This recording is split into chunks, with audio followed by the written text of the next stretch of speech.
When Bo Nix was selected by the Denver Broncos with the 12th pick in the 2024 NFL Draft, a lot of people had a lot of questions as to why the Broncos would pick him so high, why Nix went so high in general, and where this leaves the future of not only Bo Nix's career, but the Denver Broncos as a whole when it comes to the quarterback position. Now, I do sort of agree that it was a bit of a reach to pick Nix at 12, but when you had all of those QBs flying off the goddamn board, left, right, and center, I think they sort of had reasonable panic and decided, you know what, before any other team could potentially trade up and get Nix, we want to pick Bo Nix with this 12th pick. We want to get our potential face of the franchise quarterback that we've been looking for ever since Peyton Manning has retired.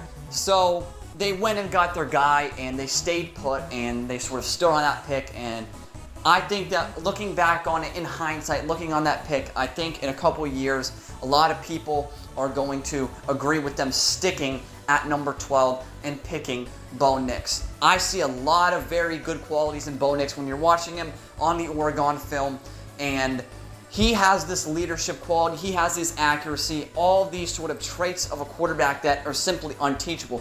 You can't teach. Now, I remember when he was playing in the SEC, playing for Auburn, this guy was getting fucking clowned by everybody for being inaccurate, for, being really, really poor under pressure, for having, just terrible ability to process and read coverage and not being able to, step it up when it's clutch time. But he really proved a lot of people wrong when he made the jump over to Oregon, and his accuracy really improved. He was very erratic at times when you watch the Auburn film, but then he sort of moved over to Oregon, and everything changed from then on out. Whoever the fucking quarterbacks coaches are, or the offensive coaches are at Oregon, are working miracles. Because Bo Nix was, he was an average to solid starting quarterback in college, and they transformed him into probably a top 3, maybe even top 2 quarterback in the country. And shout out to them, because they did whatever the fuck they did to make this guy as good as he was. Obviously, all the potential in the world was there, but they finally sort of honed it in and made it work for Nix, hence why he was drafted early on in the first round in the 2024 NFL Draft. But you're not, here to hear me yap about Bo Nix. Bo Nix, this guy, I think, has potential to be a franchise quarterback. Now, there was a lot of questions as to, once again, why they would pick him with this high of a pick, and especially with how old he is. I will admit he's on the older side for a quarterback prospect, and there's a lot of reason to be concerned. Will he translate well into the pros?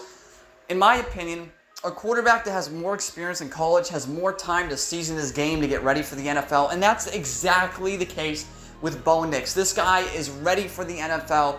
He's probably one of the more NFL-ready quarterbacks coming out of that draft class, and I think he is going to start on day one over whoever the hell they have over there. I know they have trash as Zach Wilson, who can't read coverage or process information, and that's what I want to talk about. Bo Nix is very, very good at reading coverages, and I know they ran, the Oregon Ducks ran a lot of quick game concepts where, they got the check down going, but that was to set up the intermediate part of the field, which then would set up the deep part of the field, because you would have to make the other team, the defense, respect the quick game, respect the intermediate game, respect the deep game, while respecting the run game of Oregon. So it was a great scheme. He ran a great scheme, and obviously their offense was probably one of the better ones in the country the past couple of years, led by Bo Nix, who just looked elite on the film when it comes to reading coverage, processing information. Arm strength, there was a lot of questions about arm strength, but he erased that, let's be real. He has an NFL caliber arm. He is good enough athletically to sort of improvise and get out of the pocket and make plays in space with his feet when there's nothing open down the field. He always keeps his eyes down the field, never really looks like, oh, I'm just going to run. He never telegraphs a run. He, doesn't really have too big of a problem telegraphing passes. There's times where he's locked on to his first read on occasion, but other than that, he's really, really good, really sound when it comes to processing, reading the whole field, knowing where the defense is going to be, and taking what the defense gives him. Also had great touch. He can throw every type of pass. He can throw it to basically every spot on the field, and that is a type of quarterback that you want. He was, at times, you could say, a bit panicky and gets happy feet under pressure. A lot of quarterbacks are like that, but you need that quarterback that's going to stay calm under pressure, and that's the one thing I'm worried about. How will he do when the rush is coming at him? Because obviously, a lot of the defensive coordinators are going to scheme Bo Nix, how they're going to sort of plot and scheme against him is they're going to funnel blitzes in from the middle and maybe even from the side so he can't try to improvise and make a play. This is, I think, something that's going to happen with Caleb Williams, where they're going to funnel blitzes on him left, right, and center to see if he can respond with strikes down the field. We'll see if Bo Nix can do the exact same. I think he can, but he did have occasional problems under pressure, which a lot of quarterbacks on film in this year's draft class also had some problems under pressure. Penix had his problems. Drake May had his problems. Jane Daniels sometimes had his problems, and Caleb Williams certainly had his problems under pressure. J.J. McCarthy wasn't ever fucking pressured, let's be real, because his offensive line was ridiculous. So that's why it was impossible to evaluate J.J. McCarthy. Why I didn't do a video on McCarthy is because you can't evaluate a player that's playing with that much talent. You just have to see what they have at the NFL level.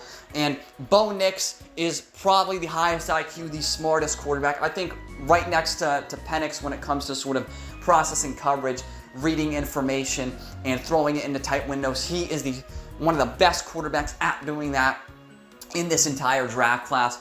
And this pick could potentially do wonders. Once again, there are some concerns. Will his, style of play translate into the NFL? He had all these years in college. Will he just be a good college quarterback, the classic good college QB that fails in the National Football League?